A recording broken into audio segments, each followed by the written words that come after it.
Recentemente, mais precisamente dia 8 de dezembro, o Tribunal de Justiça ele deu uma decisão, uma ação coletiva proposta pelo Sintep, reconhecendo o direito dos professores efetivos do Estado de Mato Grosso e contratados ao recebimento do terço de férias sobre os 45 dias e não apenas sobre 30 dias.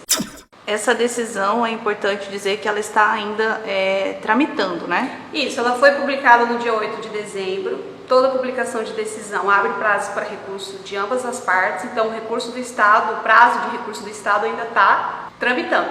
Então até fevereiro do ano que vem ainda está correndo esse prazo, então a gente tem que aguardar o prazo de recurso para então ser uma decisão definitiva.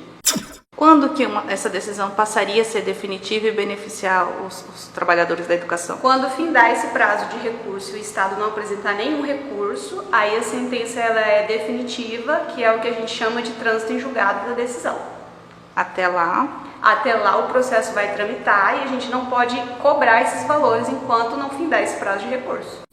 Qual o período que está sendo cobrado nessa ação? Nessa ação coletiva, a gente está cobrando os últimos 5 anos, contados da data da propositura da ação, que é de 2017. Quem tem direito a essa ação? Todos os profissionais da educação ou só os sindicalizados? Então, essa ação, como foi proposta pelo Sintep, em substituição aos filiados, ela só vale para os sindicalizados. Então, o retroativo pode ser cobrado apenas pelos sindicalizados. Quem se sindicalizar agora vai ter direito ao final dessa ação ou só para quem já era sindicalizado à época? Essa é uma questão controvertida, mas a princípio apenas para quem já era sindicalizado que essa ação coletiva vai beneficiar. Quem se sindicalizar agora, aí vai ter que esperar aguardar pela decisão da justiça se vale só para quem já era sindicalizado ou para quem se sindicalizar agora, mas a princípio só para os sindicalizados à época da ação. No caso de um sindicalizado que tenha ingressado também com um advogado particular, como é que funciona? Então, essa pessoa que entrou com um advogado particular, ela também pode se beneficiar da ação coletiva. Exemplo, se ele entrou agora em 2022 com ação individual, ele vai cobrar os últimos 5 de 2017 para cá e ele poderá pegar a sentença coletiva e executar o restante de 2012 até 2017. Então, ele pode se beneficiar das duas ações, tanto individual quanto coletiva, desde que seja sindicalizado. O professor que tiver 2 cadeiras, por exemplo, 2 cargos, ele pode entrar com 2 ações? Na verdade, ele só entra com uma ação, porque ele está entrando com ação contra o Estado, só que ele cobra os valores das 2 cadeiras, mas não são 2 ações, é uma ação só cobrando valores de 2 cadeiras. Isso funciona na ação coletiva ou ele tem que entrar individualmente? Na ação coletiva também, ele vai poder executar os valores das 2 cadeiras. Os aposentados, eles vão ser beneficiados dessa ação? Eles vão, desde que eles tenham se aposentado pelo menos nos últimos 5 anos. Por exemplo, a ação coletiva está cobrando o retroativo de 2012 até a data em que o Estado começar a pagar. Então, quem aposentou 5 anos antes de 2012, sim. Quem aposentou depois ou antes desse período de 5 anos, não.